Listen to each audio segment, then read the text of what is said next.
대부분의 사람들은 수백만 달러를 가지고 사치와 특권에 둘러싸여 성장하는 것을 꿈꾸지만 일부 젊은 상속녀들에게 그 꿈은 어두운 반전과 함께 찾아왔습니다. 오늘 영상에서는 태어날 때부터 백만장자였지만 그들의 이야기가 예상치 못한 그리고 종종 가슴 아픈 방향으로 흘러간 소녀들의 비극적인 삶을 살펴보겠습니다. 첫 번째 이야기를 위해 우리는 1920년대 뉴욕으로 돌아갑니다. 글로리아 로렌 밴더빌트는 1924년 2월 20일 뉴욕 맨하탄에서 막대한 미국의 부와 영향력을 가진 가문에서 태어났습니다. 글로리아가 태어난 후 그녀의 아버지가 정말 밴더빌트처럼 생겼구나 라고 말했다고 전해집니다. 그녀 눈꼬리 위로 올라간 것 보이세요? 그 당시 밴더빌트 가문은 이미 큰 가족 네트워크를 이루고 있었고 모두 궁극적으로는 19세기 중반 미국 최고의 증기선 및 철도 재벌이었던 코넬리어스 밴더빌트의 후손들이었습니다.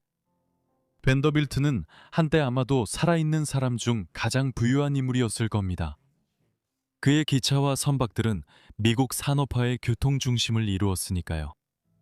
가문의 재산은 이후 세대에 걸쳐 분산되었지만 밴더빌트 가문의 많은 자손들은 여전히 엄청난 부를 지니고 있었습니다.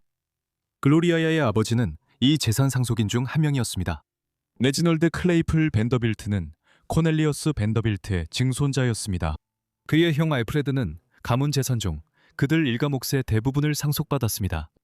하지만 기존의 부가 현명하게 투자된다면 더 큰 부를 만들어낼 수 있었던 시대였기에 레지널드가 상속받은 수백만 달러 역시 상당한 재산이었습니다.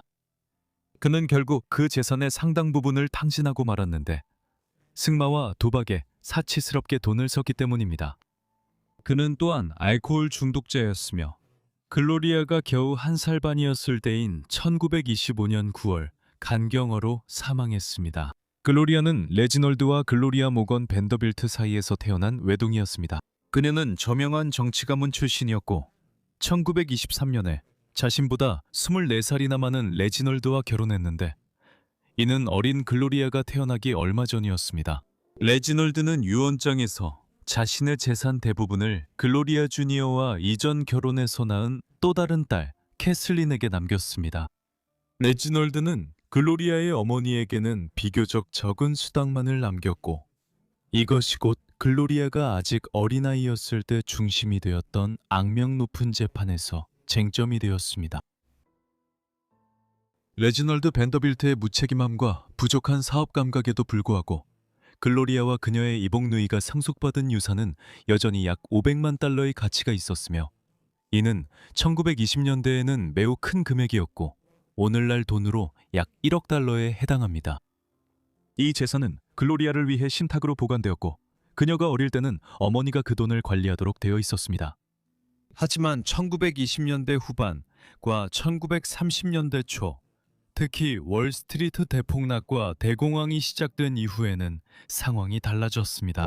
글로리아의 고모이자 그녀의 아버지의 여동생인 거트루드 밴더빌트 휘트니는 글로리아의 어머니가 이 돈을 어떻게 쓰고 있는지 면밀히 조사하기 시작했습니다.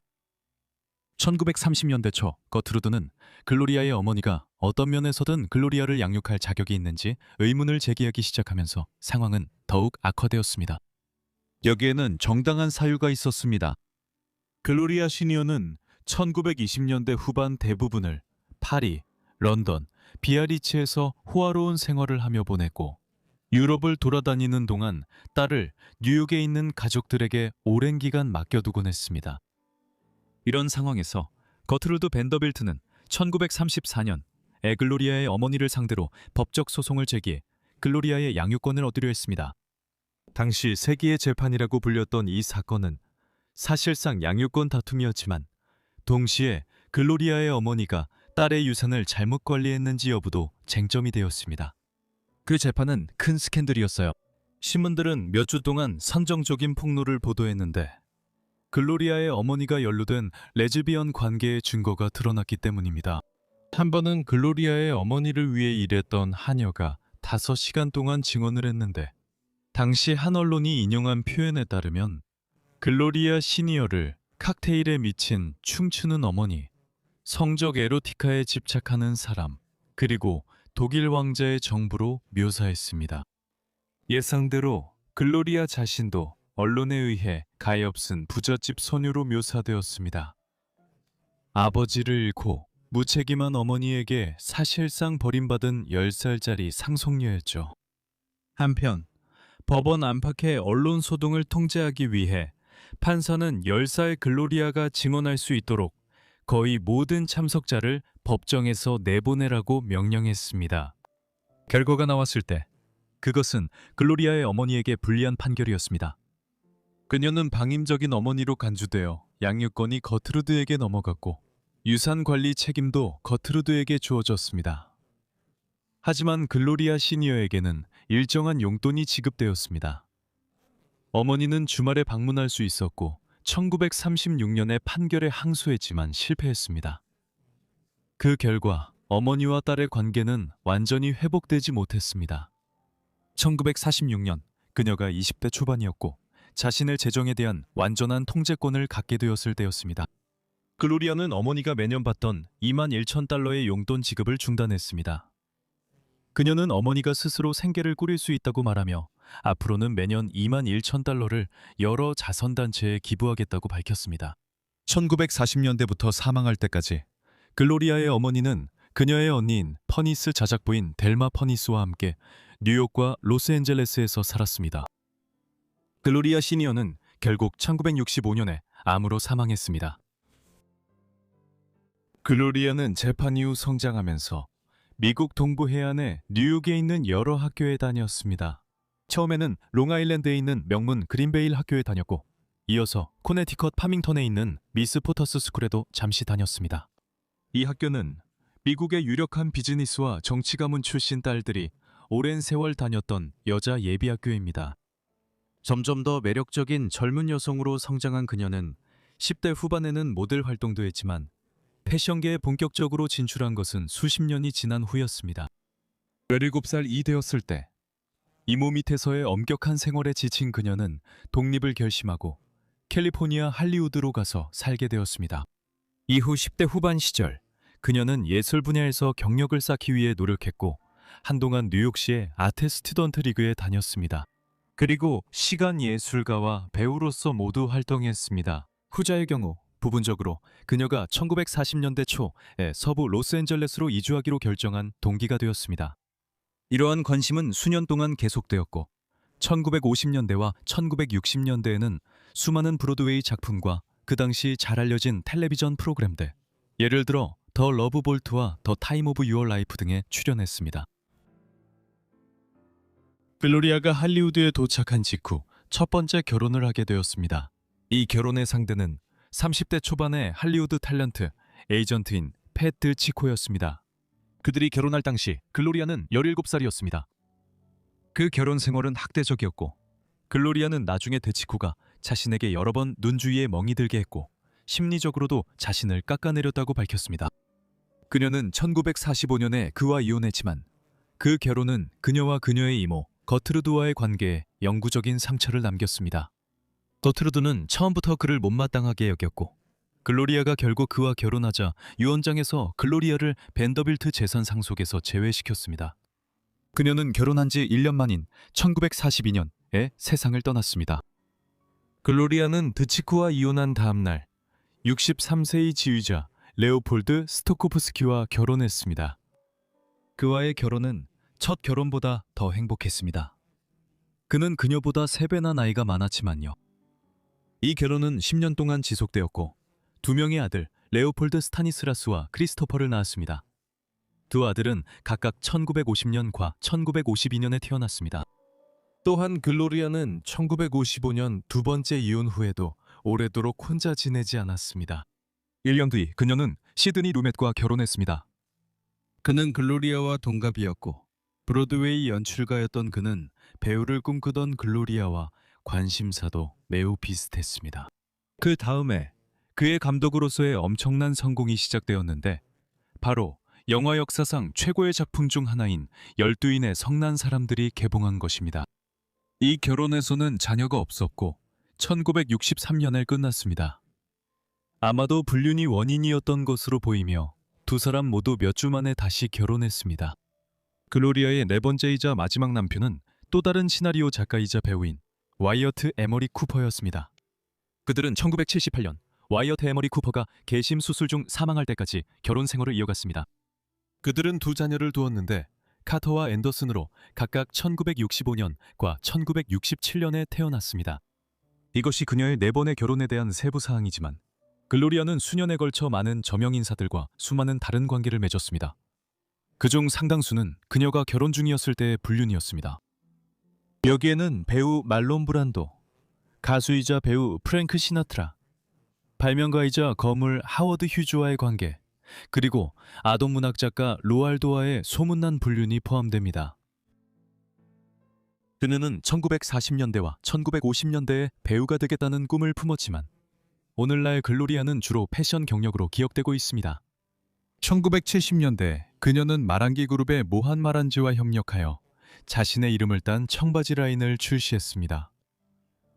그 라인은 성공을 거두었고 이후 몇 년 동안 드레스, 블라우스, 신발, 가죽 가방 등 다양한 의류와 액세서리로 확장되었습니다. 이 사업은 수년 동안 계속 확장되었고 2000년대에는 다양한 성공적인 향수 제품들도 포함하게 되었습니다. 이 모든 사업들은 수익성이 높았고 여성 패션의 변화하는 트렌드를 잘 포착하여 글로리아는 1970년대부터 2000년대까지 성공적인 여성 사업가로 자리매김할 수 있었습니다. 글로리아 밴더빌트의 말년은 여러 면에서 그녀의 젊은 시절보다 더 안정적이고 덜 혼란스러웠습니다. 그녀는 확실히 덜 극적인 연애사를 가졌고 4번째 남편이 1978년에 사망한 이후로 다시 결혼하지 않았습니다. 그녀는 1980년대와 1990년대에 새로운 관심이 생겼습니다. 그중 하나는 시각예술가로서의 경력에 대한 새로운 관심이었습니다. 1960년대 후반, 그녀의 초기 작품 중 일부는 홀마크에서 다양한 카드로 제작되었고 1990년대에는 다시 유리 채색과 도예 작업을 시작했습니다. 그 결과 대부분 2000년대에 동부 해안의 다양한 전시 공간에서 열린 일련의 전시회가 개최되었습니다. 또한 그녀는 이와 관련하여 자선가로서의 역할도 맡았으며 다양한 전시회와 대회에서 평론가로 활동했습니다.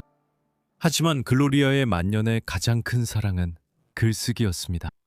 1970년대부터 그녀가 세상을 떠날 때까지 글로리아는 자신의 삶의 다양한 측면을 기록한 회고록을 6권 정도 출간했습니다. 특히 1934년에 있었던 어머니와 이모가 관련된 재판을 회상한 내용과 여러 해에 걸친 결혼과 연애에 대한 이야기를 담은 회고록도 있었습니다.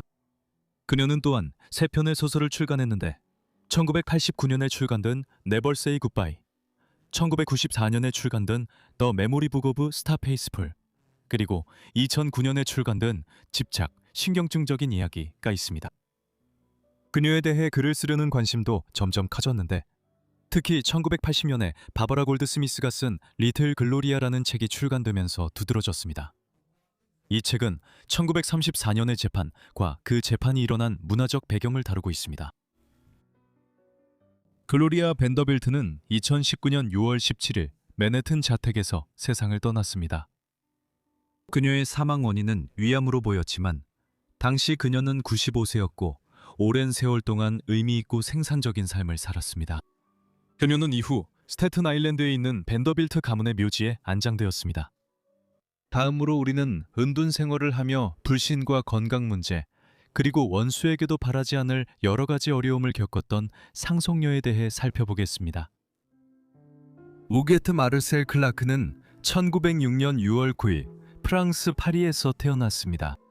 우게트는 윌리엄 A. 클라크의 둘째 딸이었고 어머니는 윌리엄의 두 번째 아내인 안나 유제니아 클라크였습니다.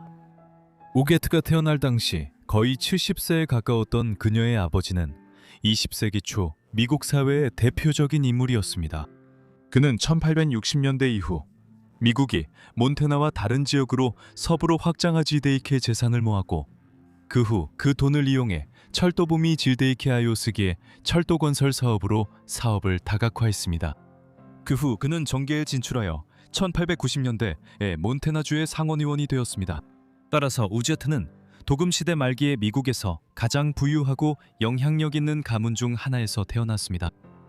우제트는 어린 시절을 파리에서 보냈으며 클라크 가문은 유럽의 상류 사회와 교류했습니다. 예를 들어 1911년에는 그녀가 가족과 함께 영국의 조지오 세대관식에 참석했습니다. 하지만 그녀는 곧 미국으로 다시 보내져 1910년대 초 뉴욕 맨해튼에 있는 여자 사립학교인 스펜스 스쿨에서 교육을 받았습니다. 여기서 그녀는 가족의 여러 구성원들과 함께 오번가 하우스에 거주했는데, 이곳은 6층에 121개의 방이 있는 거대한 건물로 당시 뉴욕에서 단일 소유주가 소유한 가장 큰 집으로 여겨졌습니다. 1906년에 태어났을 때 우게트는 많은 형제자매와 이복 형제자매가 있었습니다. 그녀의 아버지는 첫 번째 결혼해서 7명의 자녀를 두었고, 그중 2명은 유아기에 사망했지만 5명은 어린 시절을 넘겨 살았습니다. 그러나 또 다른 폴 클라크는 1896년에 10대 후반에 사망했습니다. 따라서 우게트는 4명의 이복 형제자매 메리, 찰스, 캐서린, 윌리엄이 있었고, 이들 각각은 그녀보다 약 30, 40세 정도 나이가 많았습니다. 또한 우게트에게는 친자매가 한 명 있었는데 그녀의 이름은 앙드레였으며 우제보다 4살 먼저 태어났지만 1919년에 뇌수막염으로 일찍 세상을 떠났습니다. 이 가족 구성은 중요한 의미가 있었습니다. 가족의 가장이 나이가 들어가고 있었고 그의 재산은 곧 자녀들에게 상속될 예정이었기 때문입니다.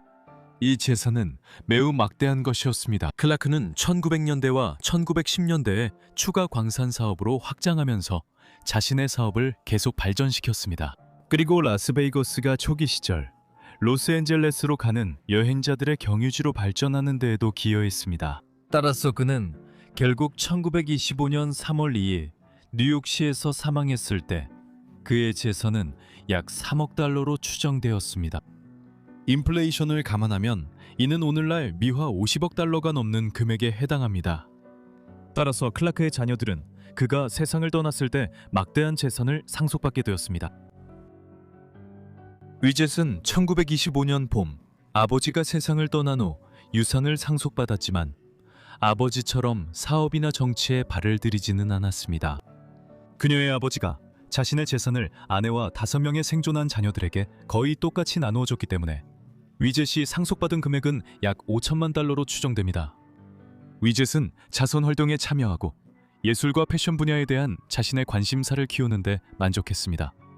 예를 들어 1920년대 후반의 위젯은 캘리포니아 산타바바라에 있는 자신의 별장 벨로스 베르데스에서 바닷물 연못에 물을 빼는데 약 5만 달러를 썼습니다. 그 연못을 새들의 보호구역으로 사용하기 위해 그녀는 10년 전에 세상을 떠난 자신의 언니를 기리며 그곳을 앙드레 클라크 버드 리퓨지라고 이름 붙였습니다. 클라크는 뉴욕에서 공부하던 중 만난 법대생 윌리엄 맥도널드 글로버와 결혼한 후 잠시 산타바바라에서 살게 되었습니다. 두 사람은 1928년 8월에 결혼했지만 그 결혼 생활은 오래가지 못했고 첫 번째 결혼 기념일을 일주일 앞두고 이혼했습니다.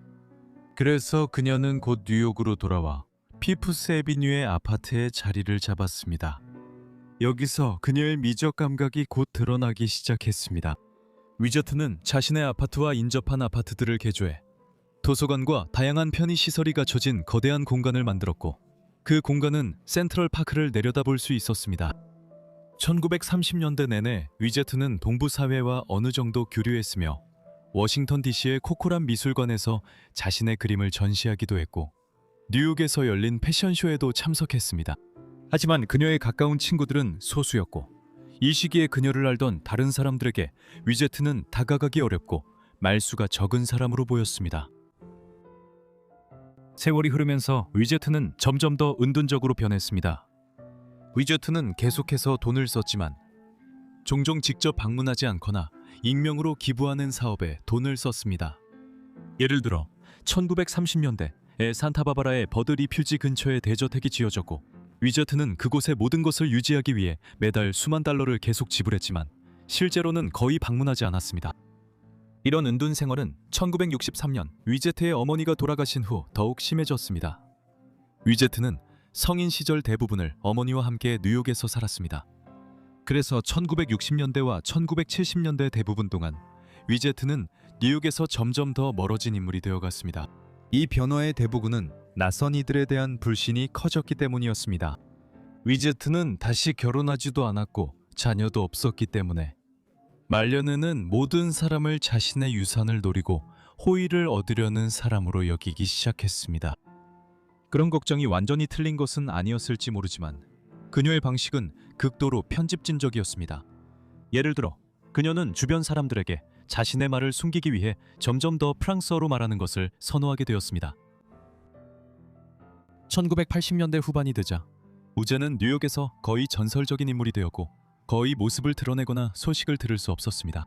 그리고 그마저도 매우 제한적인 방식이었어 많은 사람들이 그녀가 실제로 죽었다고 믿었습니다.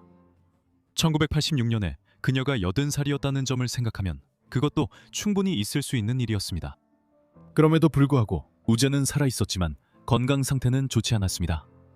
1980년대 후반이 되자 그녀는 매우 허약해졌고 수많은 질병에 시달렸습니다. 그중 가장 심각한 것은 얼굴에 암성병변이 생겨 외모가 손상된 것이었습니다. 우제는 자신의 질병에 대한 치료를 받기를 거부했습니다. 치료를 받으려면 오랜 기간 동안 아파트를 떠나 병원을 방문해야 했기 때문입니다. 하지만 1991년이 되자 상황이 더 이상 다른 선택지가 없을 정도가 되었습니다. 그래서 그 해봄 그녀는 맨해튼 어퍼 이스트 사이드에 있는 닥터스 병원에 입원하게 되었습니다. 그곳에서 그녀의 주치의들은 그녀의 상태에 대해 심각한 소견을 전했습니다. 우제트의 얼굴은 수술과 재건이 필요할 정도로 손상이 심했습니다. 그녀가 병변 치료를 거부한 결과였습니다. 실제로 우제트는 20년 동안 의사를 찾아간 적이 없었고 거의 먹지도 않는 것처럼 보였습니다. 또한 그녀의 정신 상태도 매우 좋지 않았으며 주변 환경이나 대화하는 사람들을 인식하지 못하는 것처럼 보일 때가 많았습니다. 수술과 회복 후 클라크의 의사들은 그녀가 아파트로 돌아가도 된다고 조언했지만 우제트는 이미 그곳 환경에 익숙해져 있었습니다. 그에 따라 그녀는 병원방에 머무를 수 있도록 의사들에게 하루에 거의 $1,000를 지불하기 시작했습니다. 그 후 그녀는 베스 이스라엘 메디컬 센터로 옮겨졌고 그곳에서 센트럴 파크가 내려다 보이는 11층 병실을 차지했으며 개인 간호 인력을 고용해 자신을 돌보게 했습니다. 그 결과 위젯 클라크는 인생의 마지막 20년을 병원에서 보내게 되었지만 사실상 센트럴 파크가 내려다 보이는 자신 전용이나 다름없는 병동에서 지냈습니다. 그녀의 아파트는 반세기 동안 그 공원을 내려다보고 있었습니다. 그리고 환경 변화가 그녀에게 좋은 영향을 준 듯 했습니다. 수년에 걸쳐 그녀의 건강과 정신 상태는 간헐적으로 작성된 의사들의 보고서에 따르면 상당히 호전되었습니다. 그럼에도 불구하고 그녀는 여전히 매우 괴짜스러운 면모를 보였습니다. 이 모든 것에서 신기한 점은 유겟이 많은 직원들 중 누구에게도 굳이 연락해보지 않았다는 것입니다. 그녀는 오번가에 있는 아파트, 캘리포니아 산타바바라에 있는 저택, 그리고 1950년대 코네티컷에서 구입했지만 실제로는 한 번도 살아본 적 없는 대저택을 소유하고 있었습니다. 이 여러 거주지에서 직원들은 계속해서 급여를 받고 부동산을 관리하는 일을 계속했지만 그들은 고용주가 어디에 있는지 무슨 일이 있었는지 전혀 알지 못했습니다. 한편 위젯은 죽기 전에 자신의 막대한 재산 대부분을 쓰느라 열심히 시간을 보내고 있었습니다. 개인들에게는 엄청난 금액의 선물이 주어졌습니다. 그녀의 오랜 절친은 $1,000만 받았습니다. 이것은 합법적인 일이었을 수도 있습니다. 하지만 베스, 이스라엘 메디컬 센터에서 우겟의 개인 간호사였던 하다사 페리에게 $3,000만 넘는 현금과 유산, 선물이 주어졌다는 사실은 뭔가 착취의 요소가 있었던 것처럼 보입니다. 하지만 다시 생각해보면 우겟은 말년에 주변 사람들에게 선물을 안 주고는 못 베기는 사람이기도 했습니다. 어느 날 우겟은 병실에서 텔레비전을 고쳐준 수리공에게 $25,000를 주기도 했습니다. 우겟은 결국 2011년 5월 24일 104세의 나이로 세상을 떠났습니다. 그녀의 재산과 유산을 둘러싸고 즉각적인 논란이 일었습니다. 예를 들어 우겟이 에드가 드가와 클로드 모네 같은 19세기와 20세기 초 프랑스 인상파 화가들의 매우 가치 있는 그림들을 여러 점 소유하고 있었던 사실이 밝혀졌습니다. 그녀가 병원에 머무는 동안 이 그림들 중 일부는 그녀의 여러 저택에서 사라졌습니다. 하지만 우겟의 유언장을 둘러싼 가장 큰 논란은 그녀가 사망 당시 소유하고 있던 $3억 재산 분배에 관한 것이었습니다. 처음에는 우겟이 자신의 재산 중 약 4분의 3을 여러 자선단체에 기부하기를 원했다는 내용의 유언장이 법정에 제출되었습니다. 그리고 약 3천만 달러가 그녀의 개인 간호사 하다사 페리에게 남겨졌으며 이는 우게시 생전에 하다사 페리에게 증여했던 약 1,300만 달러의 선물과 금액에 더해진 것이었습니다. 또 다른 조항으로는 그녀의 대녀 완다 슈타이어에게 유산을 남기고 피프스 애비뉴의 아파트에서 오랫동안 일한 일부 하인들에게 현금 지급을 허락하는 내용이 포함되어 있었습니다. 하지만 곧 밝혀진 사실은 이 유언장이 최종적으로 작성되기 몇 주 전 우게시 전혀 다른 유언장에 이미 서명했다는 것이었습니다. 이 유언장은 최종적으로 인증된 두 번째 유언장과는 매우 달랐습니다. 첫 번째 유언장에서는 우게시 자신의 재산 대부분을 대가족에게 물려줄 수 있도록 허용했습니다.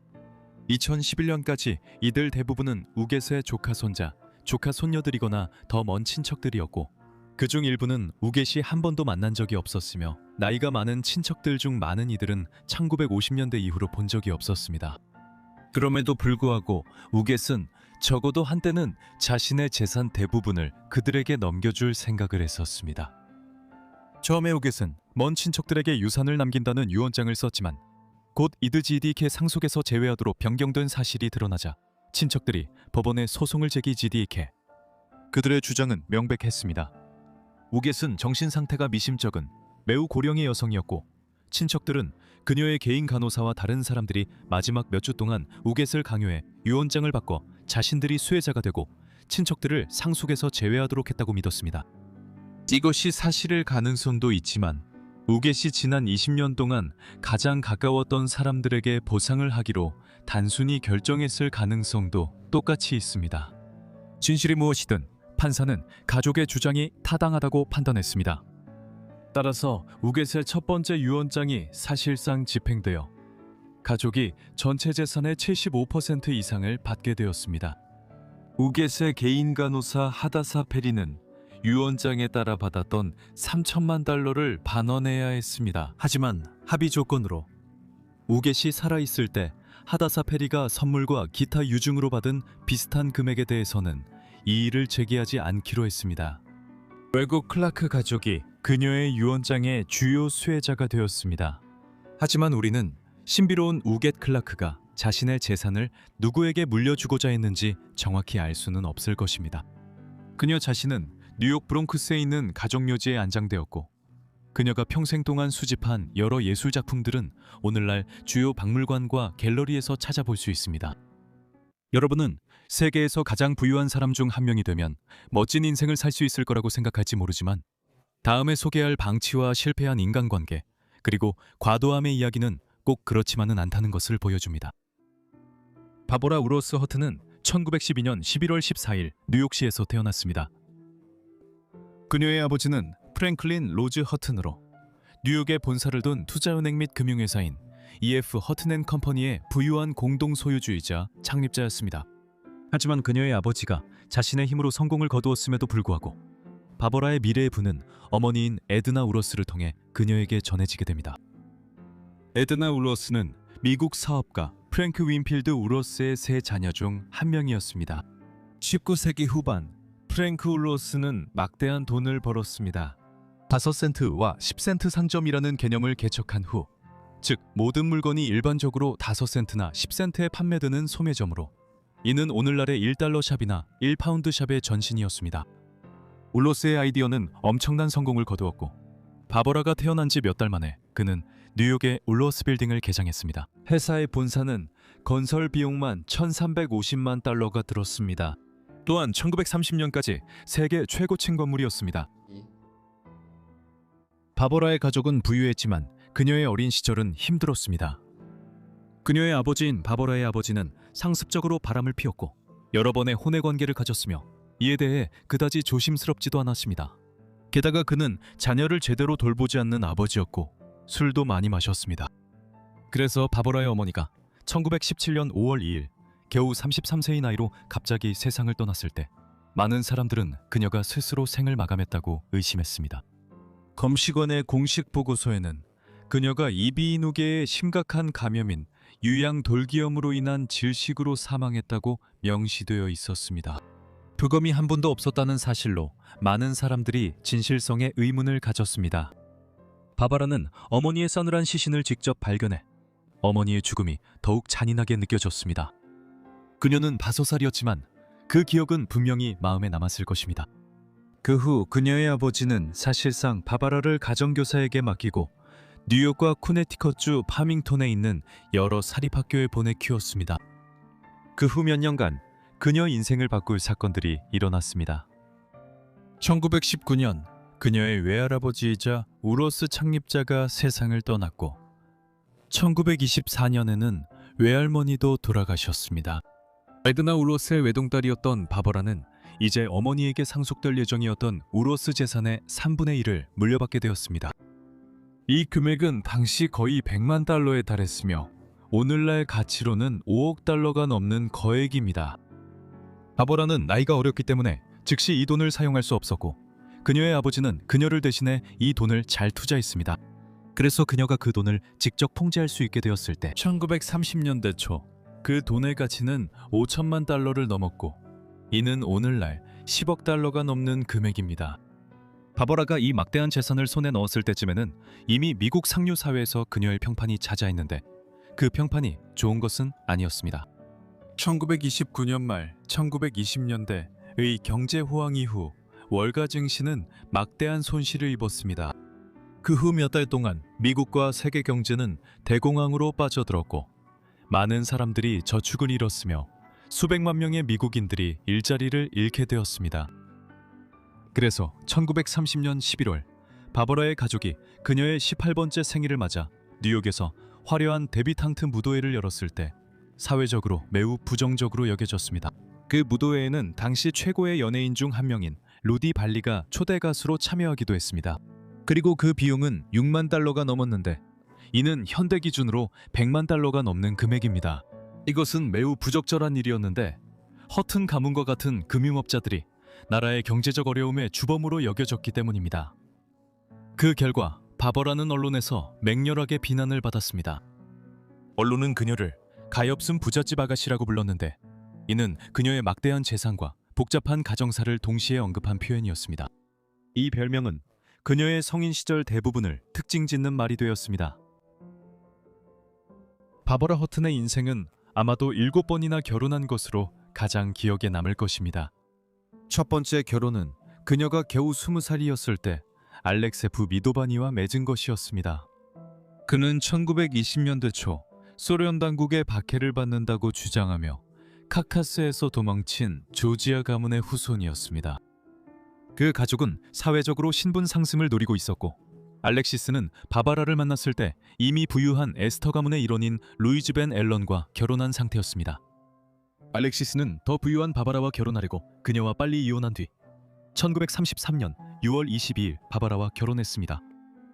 예상할 수 있듯이 알렉시스는 결혼의 일부로 미도바니 가문에 제공된 100만 달러의 지참금 외에도 즉시 바바라에 막대한 돈을 쓰기 시작했습니다. 바바라는 무슨 일이 벌어지고 있는지 정확히 깨닫고 1935년 여름에 그와 이혼했을 때 이미 상당한 금액의 돈을 잃은 상태였습니다. 바바라의 두 번째 결혼은 첫 번째보다 더 성공적이지 않았습니다. 이번에는 덴마크의 하급 귀족인 쿠르트 호르그비츠 레벤트로와의 결혼이었습니다. 그들은 알렉시스와 헤어진 지 몇 주 만에 결혼했지만 곧 결혼 생활도 악화되었습니다. 그는 바바라에게 신체적, 정서적으로 학대를 가했으며 이로 인해 바바라는 술을 심하게 마시고 약물에 손을 대기 시작했습니다. 이 습관은 그녀가 평생 끊지 못하게 됩니다. 그녀는 3년간의 결혼 생활 중 거식증도 앓았습니다. 커트와의 관계는 두 사람이 아이를 갖게 되면서 더욱 복잡해졌습니다. 1937년에 태어난 아들 랜스는 바바라의 유일한 자녀가 되었습니다. 바바라의 거식증이 또 다른 아이를 갖지 않기 위해 의도적으로 생긴 것이라는 추측도 있습니다. 실제로 그녀는 임신을 할 수 없게 되었습니다. 하지만 그녀가 아들 랜스를 어느 정도는 사랑했다는 점에는 의심의 여지가 없습니다. 그녀는 1938년 이혼 시 커트와의 소송에서 이겨 아들 랜스의 양육권을 얻었습니다. 그리고 그녀가 랜스를 가정교사와 사립기숙학교에 보내 키우게 했지만 이것은 단지 그녀 자신의 성장 배경을 반영한 것이었고 1930년대 미국 상류층에서는 거의 흔한 일이었습니다. 커트와의 결혼이 끔찍한 경험이었지만 바버라는 그 후 몇 년 동안 조금 더 행복한 시기를 맞이하게 됩니다. 1939년 9월 제2차 세계대전이 시작되자 바버라는 그 대의를 위해 적극적으로 모금 활동을 했습니다. 미국은 영국, 프랑스, 그리고 유럽에서 나치의 침략으로 고통받는 다른 나라들에게 동정심을 가진 나라였습니다. 하지만 전쟁 초기에는 참전하려 하지 않았습니다. 허튼은 1940년 여름 프랑스가 점령된 후 자유 프랑스에 대한 추가 지원을 위해 자금을 제공하고 적극적으로 캠페인을 벌였습니다. 이 무렵 그녀는 캘리포니아로 이주했고 1941년 12월 하와이 진주만 공격 이후 미국이 전쟁에 참전하자 자신의 명성을 이용해 적극적으로 전쟁 채권을 판매했습니다. 그녀가 이곳에 있는 동안 배우 캐리 그랜트와의 관계가 더욱 깊어졌습니다. 바버라는 몇 년 전 백만장자이자 자선가인 하워드 휴즈를 통해 아기 키우기, 그의 여자 금요일, 필라델피아 스토리의 스타인 캐리 그랜트를 만났습니다. 그들은 1942년 7월에 결혼했고 언론에서는 그들을 조롱하듯 캐시 앤 캐리라고 불렀습니다. 이 결혼은 그녀가 했던 결혼 중에서 비교적 행복한 편이었지만 오래가지 못했고 1945년에 이혼했습니다. 하지만 그랜트는 바버라의 돈을 얻으려고 한 적이 없었고 두 사람 모두 이혼 후에도 오랫동안 가까운 친구로 남았다고 주장했습니다. 그랜트와의 결혼이 끝나고 제2차 세계대전이 끝난 후 후터는 몇 년 동안 유럽으로 이주했습니다. 그곳에서 그녀는 1947년에 러시아계 프랑스 귀족이자 운동선수인 이고르 트루비치코이 왕자와 결혼했습니다. 그는 바바라의 돈을 이용해 유럽 최고의 레이스카 드라이버가 되기 위한 노력을 했으며 1940년대 후반 프로 자동차 경주가 첫 번째 전성기를 맞이하고 있었습니다. 이 결혼도 바바라의 다른 결혼들처럼 몇 년 만에 끝났고 두 사람은 1951년에 이혼했습니다. 그녀는 이에 잘 대응하지 못했고 네 번째 결혼의 파탄과 더불어 점점 심해지는 약물과 알코올 남용 그리고 거식증으로 인해 바바라는 스스로 목숨을 끊으려 시도했습니다. 더 나쁜 것은 이 소식이 1950년대 초반 언론에 유출되었다는 점이었습니다. 그리고 바바라 허튼은 그 별명을 처음 얻은 지 20년이 넘게 지난 뒤에도 다시 한번 미국과 유럽 언론에서 가엾은 작은 부자 소녀로 보도되었습니다. 1953년 12월 바바라 허튼은 다섯 번째이자 가장 짧은 결혼 생활에 휘말리게 되었습니다. 이번에는 도미니카 공화국 출신의 외교관이자 플레이보이인 포르피리오 루비도사와의 결혼이었습니다. 이것이 바바라 허튼의 가장 독특한 관계였을 것입니다. 포르피리오 루비도사는 이전에 듀크 담배 가문의 상속녀인 미국인 도리스 듀크와 결혼한 적이 있었습니다. 도리스 듀크와 바바라 허튼은 1912년에 며칠 차이로 태어났고 세계에서 가장 부유한 여성 두 명이었으며 수년 동안 묘한 경쟁 관계가 형성됐었습니다. 그녀는 1947년에 루비로사와 결혼했지만 결혼 생활은 짧게 끝나고 루비로사는 이혼 소송에서 막대한 재정적 합의금을 받았습니다. 이제 바바라는 라이벌의 전 남편과 결혼함으로써 상처에 소금을 뿌리는 듯 했습니다. 그 결혼이 위장 결혼이었다는 시각은 결혼이 얼마나 오래 지속됐는지 혹은 지속되지 않았는지에 따라 분명히 제기될 수 있었습니다. 허튼과 루비로사는 단 53일 만에 이혼했습니다. 그는 또다시 큰 위자료를 받고 떠났습니다. 이상하게도 루비로사는 듀크와 허튼과의 이혼 합의에서 개조된 B-25 폭격기를 받았습니다. 바바라는 이후 두 번 더 결혼했어요. 그녀의 여섯 번째 결혼 상대는 독일 프로 테니스 선수 남자 고트프리트 알렉산더 폰 크람이었습니다. 그는 그녀가 수년간 알고 지냈으며 1930년대 프랑스 오픈에서 두 번 우승한 경력이 있습니다. 그들은 1955년에 결혼했고 1959년에 이혼했습니다. 그 후 바버라는 라오스 귀족인 왕자 레이몬드 듀엔 위에나나 참파삭과 한 번 더 결혼했습니다. 그들의 결혼 생활은 1960년대 중반 1년 정도 지속됐습니다. 바버라는 7번 결혼했고 마지막이었습니다. 1960년대 중반에 그 결혼이 끝날 무렵 그녀의 인생은 비극적인 모습을 띠기 시작했습니다.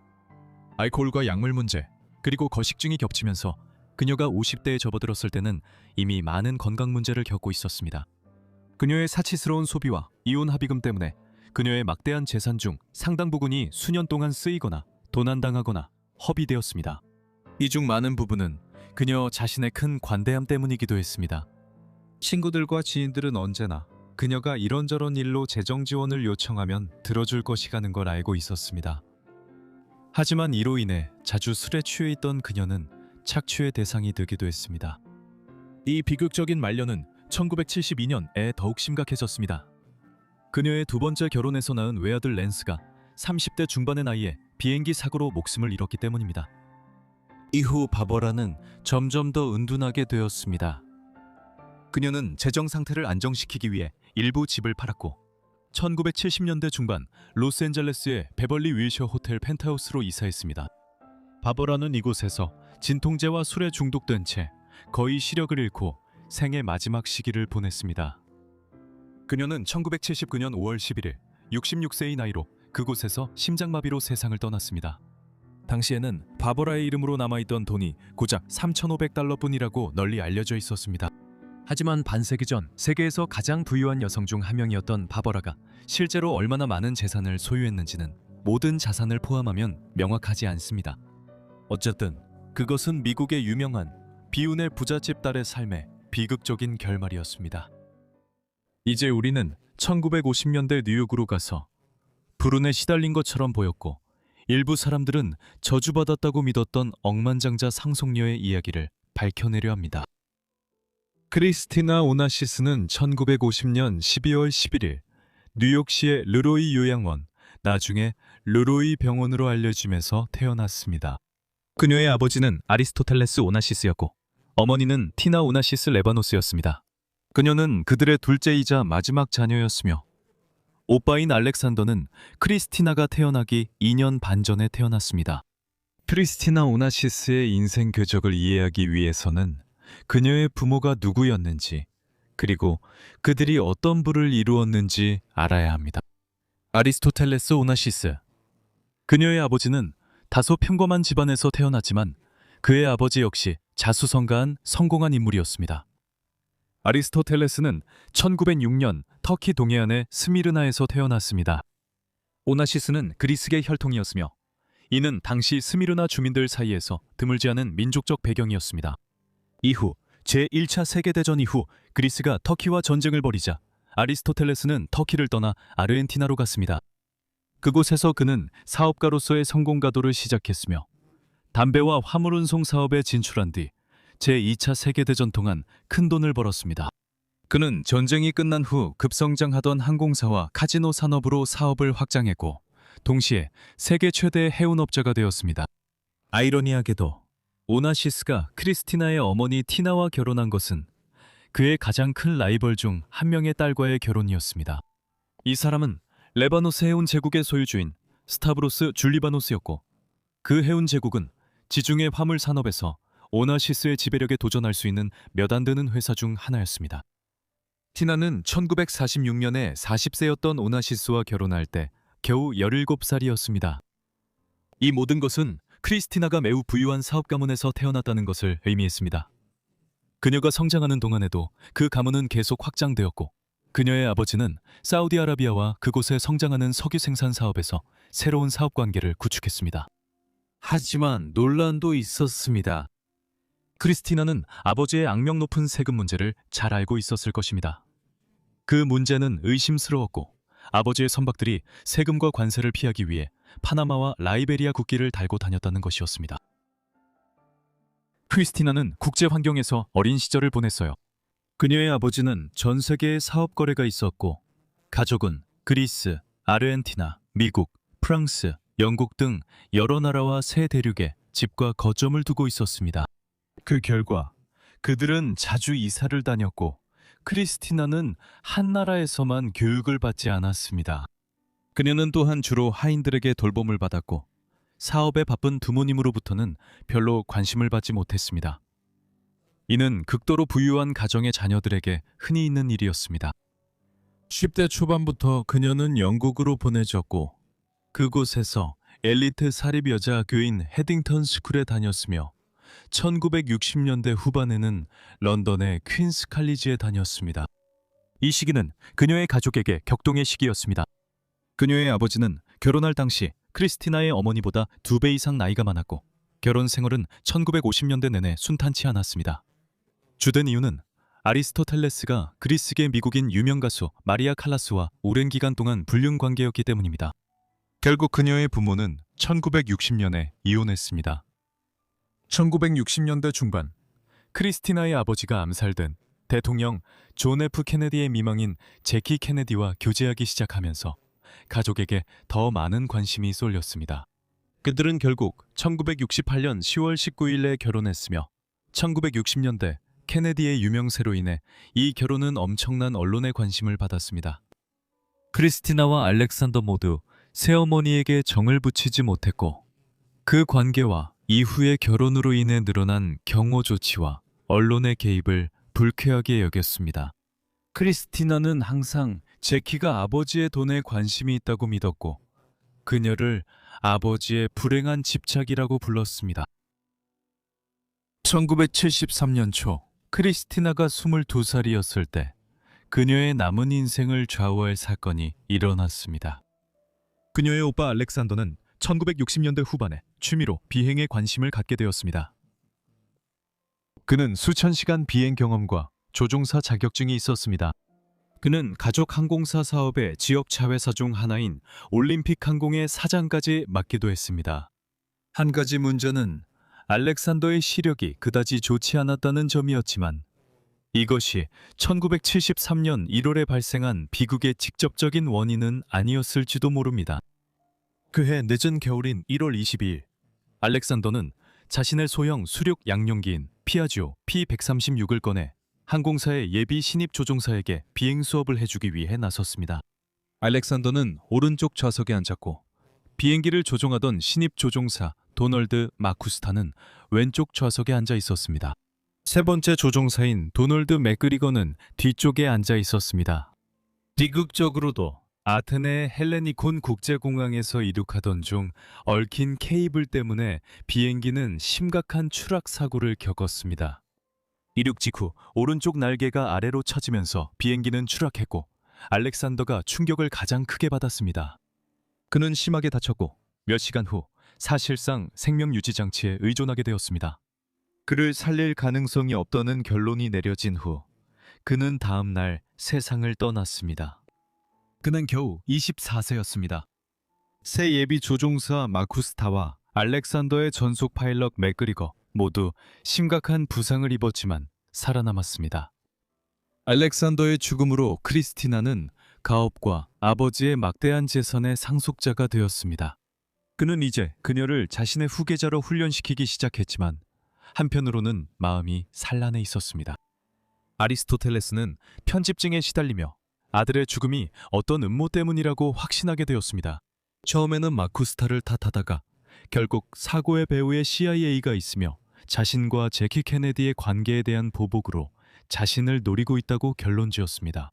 그가 자신의 망상을 확인해 줄 수 있는 사람에게 큰 보상을 제안하기 시작하자 크리스티나는 뉴욕으로 향해 평생 알렉산더가 언젠가는 맡게 될 것이라고 믿었던 사업에서의 역할에 적응하기 시작했습니다.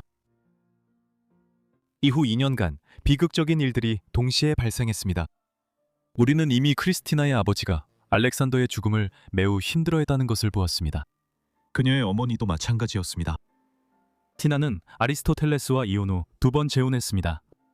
그녀는 또한 처방약에 대한 의존도가 점점 심해졌고 이 문제는 알렉산더가 사망한 후 더욱 악화되었습니다.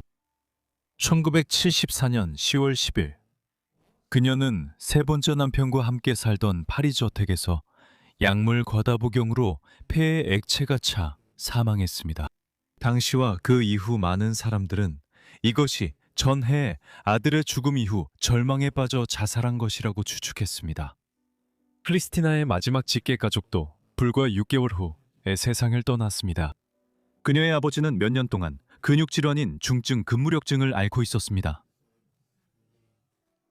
하지만 알렉산더가 죽은 후 그는 더 이상 그 질병과 싸우지 않았고 삶에 대한 의지도 사라진 것처럼 보였습니다.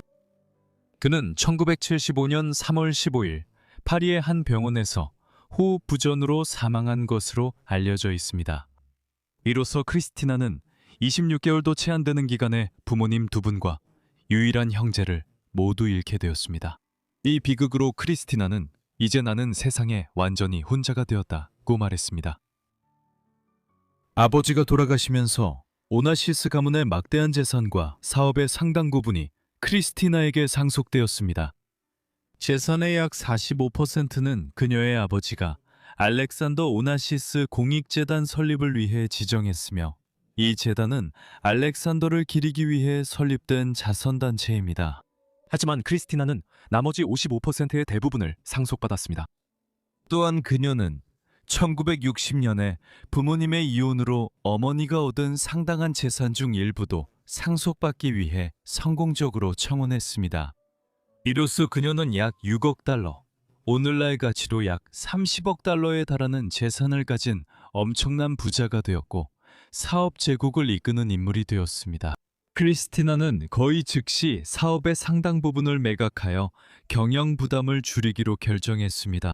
1970년대 중반까지 오나시스의 사업은 화물 운송, 교통, 항공, 도박, 석유 및 기타 여러 분야로 확장되었습니다. 그녀는 사업의 일부를 매각했고 다른 일부 사업과 재산은 자선 활동에 기부했습니다. 한편 그녀는 핵심 해운 및 항공 사업에 대한 소유권을 공고히 했지만 실제로 그녀가 사업의 일상적인 운영에 얼마나 관여했는지에 대해서는 그 이후로 많은 추측이 있었습니다.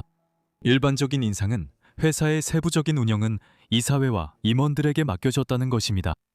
이 시기 크리스티나는 사생활과 사치스러운 생활 방식으로 인해 언론의 많은 주목을 받았습니다. 그녀는 유례 없이 호화로운 생활을 했으며 심지어 다이어트 콜라를 가져오기 위해 미국에 전용기를 보내는데 수만 달러를 쓰기도 했습니다. 그녀는 친구들에게 일정을 비워달라고 수천 달러를 주는 것으로도 유명했습니다.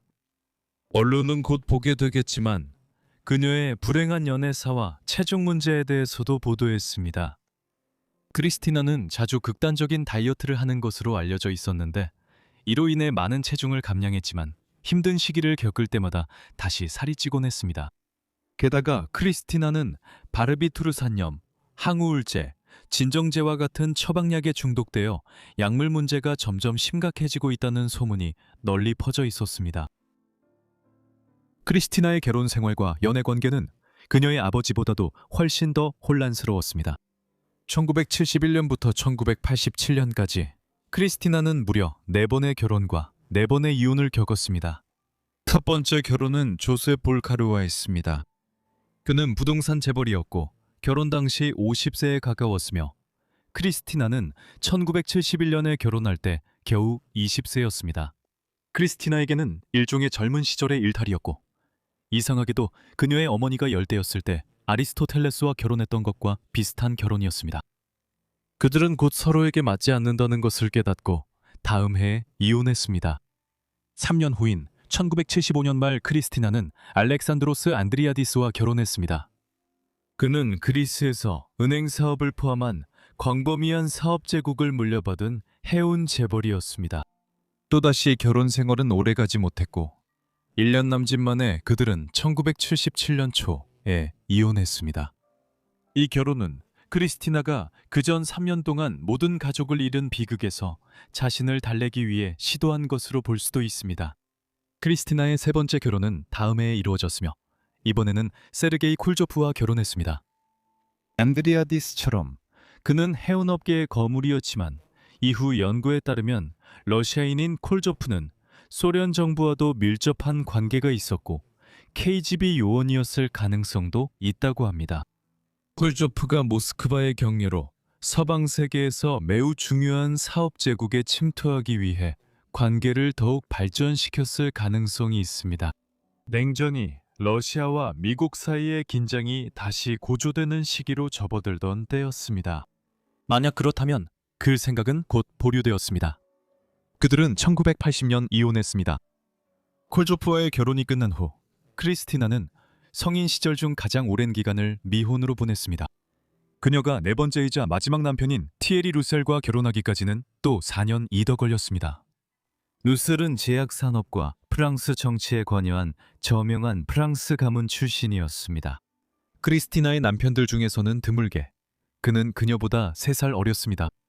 크리스티나의 마지막 결혼에서 그녀의 유일한 자녀가 태어났는데 1985년에 태어난 딸로 크리스티나의 어머니 이름을 따서 아테나라고 지었습니다.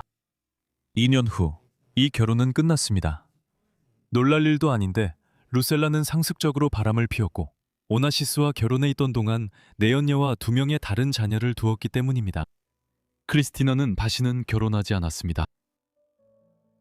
앞서 언급했듯이 오나시스는 1970년대에 처방약에 대한 중독이 점점 심해졌습니다.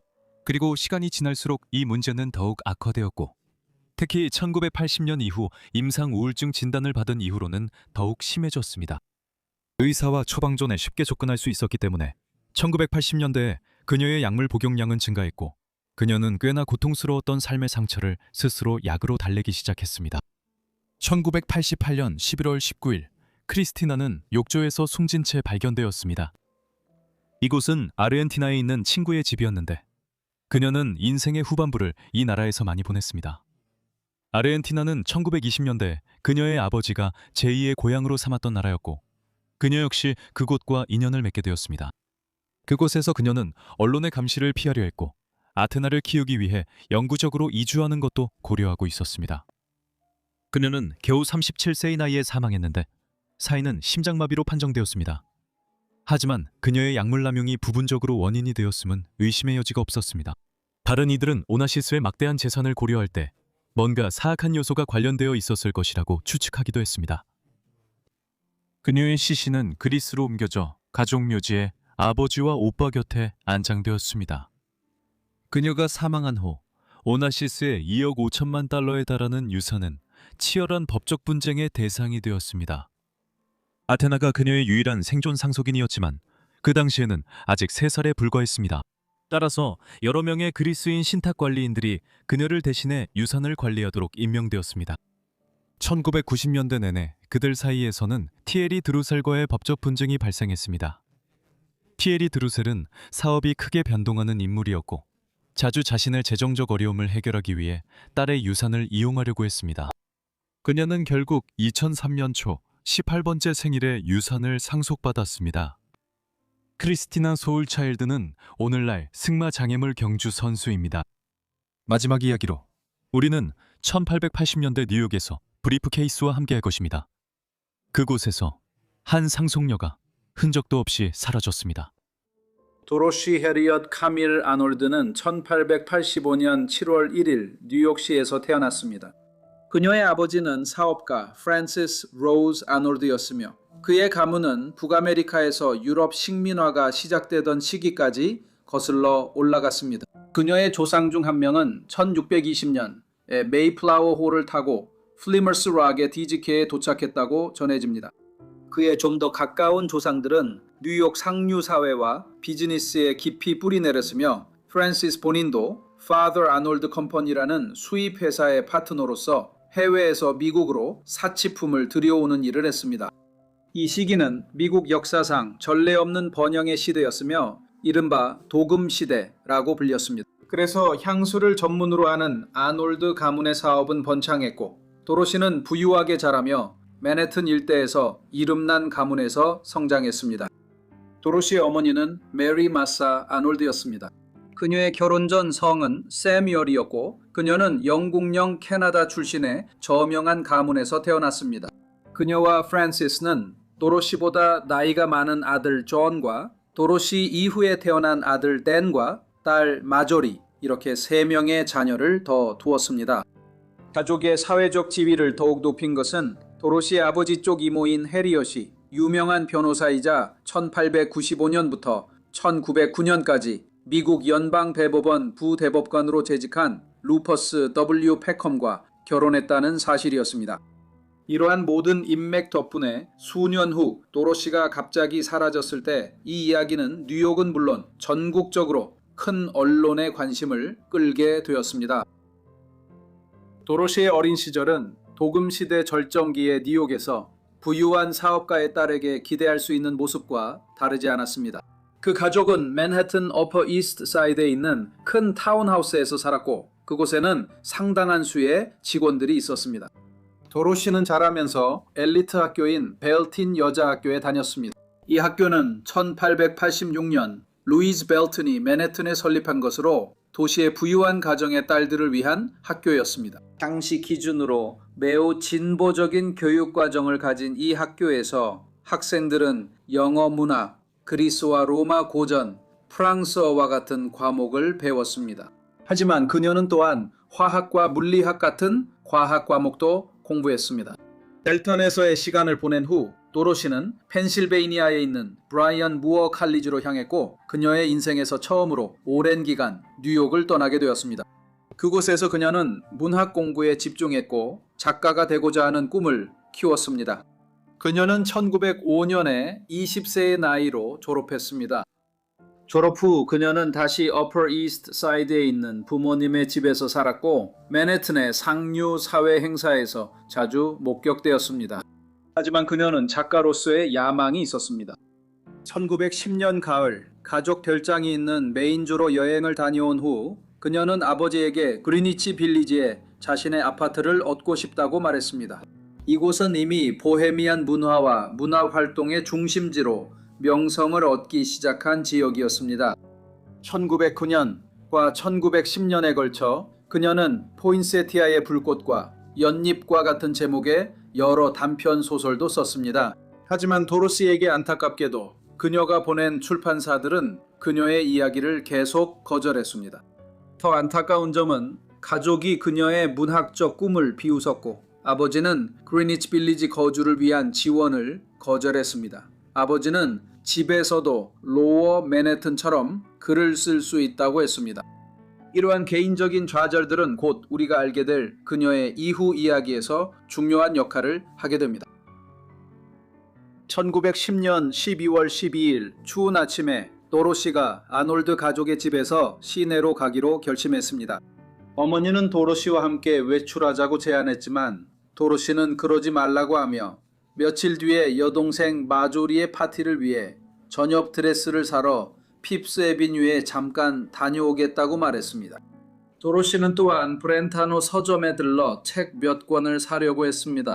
문제가 된 그날 도로시는 모피가 달린 고급스러운 파란색 서지 코트와 새틴 가방을 들고 잘 차려입은 모습이 목격되었습니다.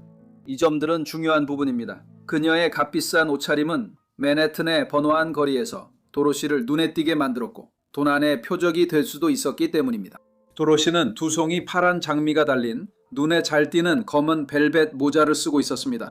5번가와 그 주변 몇몇 거리에서는 도로시는 여러 가지 물건을 샀는데 그 중에는 한 상자에 사탕도 있었습니다. 그 가게의 판매원은 도로시를 잘 알아봐서 그녀가 누구인지 묻지도 않고 가족 계정으로 결제해 주었습니다. 브렌타노 서점 밖에서 도로시는 글래디스 킹을 만났습니다. 글래디스는 도로시 가족의 지인으로 며칠 뒤 마조리의 파티에 참석할 예정이었습니다. 글래디스는 도로시에게 파티에 참석하겠다는 수락 편지를 건넸습니다. 원래는 우편으로 보내려고 했지만 이렇게 직접 전해주면 우편 요금을 아낄 수 있다고 말했습니다. 이 일은 오후 2시쯤에 있었습니다. 도로시는 글래디스에게 집으로 돌아가겠다며 센트럴 파크를 걸어서 아마 어퍼 이스트 사이드의 집으로 갈 것이라고 했습니다. 그렇게 둘은 헤어졌습니다. 글래디스 킹은 우리가 아는 한 도로시 아놀드와 마지막으로 대화를 나눈 사람이었습니다. 글래디스에게 작별을 고한 뒤 도로시는 다시는 그녀를 아는 사람들에게 목격되지 않았습니다. 그녀는 가족집에서 저녁 식사에 나타나지 않았고 부모님과 형제 자매들은 즉시 걱정하기 시작했습니다. 도로시는 저녁 식사를 거르는 사람이 아니었고 만약 늦거나 어디를 가기로 했다면 항상 미리 연락해서 못 간다고 미리 알렸을 것입니다. 아놀드 가족은 즉시 당국에 연락하지 않았습니다. 이는 이해할 만한 일이었습니다. 사람이 몇 시간 정도 사라졌을 때 바로 경찰에 신고하는 경우는 드뭅니다. 하지만 그들은 분명히 걱정하고 있었습니다.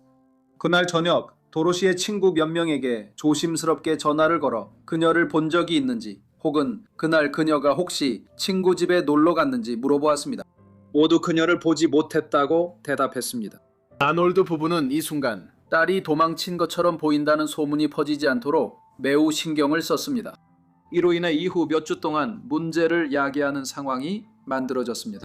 도로시가 사라진 그날 밤 가족이 그날 저녁 일찍 연락했던 도로시의 친구 L.C. 헨리라는 사람이 자정쯤 아놀드 집에 전화를 걸어 도로시가 돌아왔는지 확인했습니다. 이에 도로시의 어머니는 평소에도 신경이 예민한 분이었는데 도로시가 집에 돌아왔지만 두통이 있어서 바로 잠자리에 들어 엘씨와 통화할 수 없다고 대답했습니다. 이 사건으로 인해 앞으로 몇 주 동안 아놀드 가족이 도로시의 실종에 대해 숨기는 것이 더 있지 않냐는 의심이 제기되었지만 실제로는 그런 정황은 보이지 않았습니다. 며칠 후 상황이 더 나빠졌습니다. 뉴욕 사회에서 자신들의 명성이 알려진 만큼 언론의 소란을 두려워한 아놀드 가족은 도로시의 실종을 신고하지 않기로 결정했습니다. 대신 그들은 도로시가 어디에 있을지 알아내기 위해 조심스럽게 수소문을 계속했고 가족 친구이자 변호사인 존 키스라는 사람을 고용해 조사를 의뢰했습니다. 이 초기 시점에서 가족들은 도로시가 자신의 문학적 야망을 지지해주지 않은 것에 대한 보복으로 가출했다고 믿었던 것으로 보입니다. 핑커튼 탐정사무소의 요원들이 고용되어 도로시가 어디에 있을지에 대한 단서를 전혀 찾지 못한 후에야 비로소 그들과 키스는 도로시가 처음 실종된 지 몇 주가 지난 1월 중순 에야 도로시의 부모를 설득해 시 경찰에 가서 공식적으로 실종 신고를 하도록 했습니다. 1911년 1월 25일 프랜시스 아놀드의 맨해튼 사무실에서 그의 딸이 실종된 지 6주가 지난 후 실종 사실을 알리기 위한 기자회견이 열렸습니다. 그는 그녀를 찾는 데 도움이 되는 어떤 정보든 제공하는 사람에게 $1,000의 보상금을 내걸었습니다. 이는 오늘날 돈으로 수만 달러에 해당하는 상당한 금액이었습니다. 예상했던 언론의 소동이 뒤따랐습니다. 언론의 관심 대부분은 도로시가 실종되기 전부터 한동안 비밀리에 교제해온 조지 그리스콤 주니어와의 관계에 집중되었습니다. 조지 그리스콤 주니어는 부유한 펜실베이니아 사업가의 아들이었습니다. 그리스콤과 도로시는 그녀가 브린모어에서 공부하던 시절에 서로 알게 되었고 그 이후로도 자주 연락을 주고받으며 지냈습니다. 하지만 도로시가 실종되었을 당시 그리스콤은 이탈리아에서 휴가를 보내고 있었고 그녀의 행방에 대해 아무것도 모른다고 밝혔습니다. 한편 경찰은 계속해서 수사를 진행했습니다. 한 가지 수사 방향은 도로시가 센트럴 파크를 지나가던 중 공격을 당했는지 여부였습니다. 도로시는 글래디스 킹을 5번가에서 만났을 때 센트럴 파크를 산책할 예정이라고 말한 바 있었습니다. 도로시의 아버지 자신도 이것이 가장 가능성 높은 설명이라고 생각하는 듯 보였고 딸이 그곳에서 살해당한 뒤 시신이 공원 내 저수지에 버려졌을 것이라고 음울하게 추측했습니다. 하지만 경찰은 곧 이 가설을 일축했습니다. 경찰은 1910년 12월 중순 도로시가 사라졌을 당시 저수지의 수위가 너무 낮아서 그녀의 시신을 숨길 수 없었다고 지적했습니다. 만약 그녀가 그런 식으로 죽었다면 2월 초 아놀드 가족이 나는 안전해요 라고 적혀있고 도로시의 이름이 서명된 엽서를 받으면서 미스터리는 더욱 깊어졌습니다. 피체는 딸의 것과 흡사했지만 1월 말 수사의 일환으로 그녀의 필적 샘플이 뉴욕신문에 실린 적이 있었습니다. 그리고 곧 그 엽서는 도로시의 필체를 흉내낸 누군가가 저지른 잔인한 장난에 불과하다는 결론이 내려졌습니다. 이것을 일축한 후 경찰은 2월 말경 수사가 축소되고 있다고 발표했습니다. 경찰이 발표를 했을 때 도로시는 75일째 실종 상태였고 그녀에게 무슨 일이 일어났는지 시사할 만한 어떤 증거도 없었기 때문에 경찰은 그녀가 거의 확실하게 사망했을 것이라고 결론 지을 수밖에 없었습니다. 그 후 몇 년 동안 도로시를 목격했다는 주장과 그녀와 접촉했다는 보고가 수없이 있었습니다. 이러한 목격담들은 종종 도로시를 닮은 여성이 뉴욕이나 동부 해안 어딘가 지지케아에서 목격되었다는 추측성 주장에 근거하고 있습니다. 하지만 이러한 목격담들에서 구체적인 증거가 나온 적은 한 번도 없었지만 이런 이야기들은 계속해서 등장했습니다. 도로시가 실종된 지 25년이 지난 1935년에도 1910년 12월 12일 마지막으로 목격된 장소인 5번가에서 그녀를 봤다는 제보가 경찰에 들어왔습니다. 이것만 봐도 사람들이 얼마나 상상에 빠져 멋대로 추측하는지 알 수 있습니다. 결국 도로시 아놀드의 목격담에 관해서라면 그때쯤이면 그녀는 이미 50세가 되었을 것이고 1910년에 실종된 25세의 여성과는 아마도 전혀 알아볼 수 없을 정도로 달라졌을 것입니다. 한편 도로시의 부모님은 계속해서 그녀를 찾았고 그녀의 아버지가 1922년에 세상을 떠나기 전까지 딸을 찾거나 무슨 일이 있었는지 알아내기 위해 25만 달러가 넘는 돈을 쏟아부었습니다. 오늘날 도로시의 실종에 관해서는 세 가지 주요 이론이 있습니다. 첫 번째 이론은 매우 추측에 가깝습니다. 이 이론에 따르면 도로시는 당시 임신 중이었고 아마도 조지 그리스콤의 아이를 가진 상태였으며 그날 저녁 임시로 낙태를 시도하다가 잘못되어 그 과정에서 사망했다는 것입니다. 이 이론은 1916년에 로드아일랜드에서 에드워드 글레나리스라는 전과자가 1910년 12월에 자신이 젊은 여성의 시신을 처리하는 데 관여했다는 충격적인 주장을 하면서 뒷받침되는 듯 했습니다. 하지만 그가 제공한 그녀가 묻힌 장소에 대한 정보는 추가 조사에서 확인되지 않았고 그는 나중에 자신의 주장을 철회했습니다. 더욱이 도로시가 피프스 애비뉴에서 집으로 돌아가는 길에 맨해튼 어딘가에 잠깐 들러 깃골목에서 급하게 낙태를 한 뒤 아무 일 없다는 듯이 하루를 계속 보냈을 가능성은 매우 낮습니다. 두 시나리오가 더 가능성 높습니다. 도로시는 센트럴파크에서 공격을 받아 살해당한 뒤 시신이 아무 흔적도 지지케이지 않게 처리되었거나 아니면 자신의 개인적인 상황과 정체된 문학적 야망에 실망해 스스로 목숨을 끊었을 가능성이 있습니다. 그녀의 가족 중 일부는 이런 실종 설명을 선호했습니다. 도로시가 조지 그리시콤에게 쓴 편지에서 자살을 암시하며 단편 소설이 돌아왔어 라고 말했기 때문입니다. 매클루어스가 내 원고를 거절했어. 실패가 내 앞에 버티고 있어. 앞으로는 돌아갈 수 없는 긴 길만 보여. 어머니는 항상 사고가 났다고 생각하실 거야. 게다가 이 시점에서 그녀와 그리스컴과의 관계도 악화되고 있었어. 둘 다 그럴듯해 보이지만 어느 쪽도 뒷받침할 증거가 없어. 아무래도 흔적도 없이 사라진 그 미국 사교계 여성에게 무슨 일이 있었는지는 영원히 알 수 없을 것 같아. 이 비운의 백만장자들, 그러니까 비운의 상속녀들에 관한 영상을 시청해 주셔서 감사합니다. 재미있으셨길 바랍니다. 이들의 삶에 대해 어떻게 생각하셨는지 아래 댓글로 알려주세요. 이런 영상을 더 보고 싶으시다면 역시 아래 댓글로 남겨주세요. 여러분 모두 구독과 알림 설정을 하셔서 제가 영상을 올리자마자 바로 받아보시길 바랍니다. 오늘은 여기까지입니다. 다음 포 같은 라이브즈에서 뵙겠습니다. 감사합니다.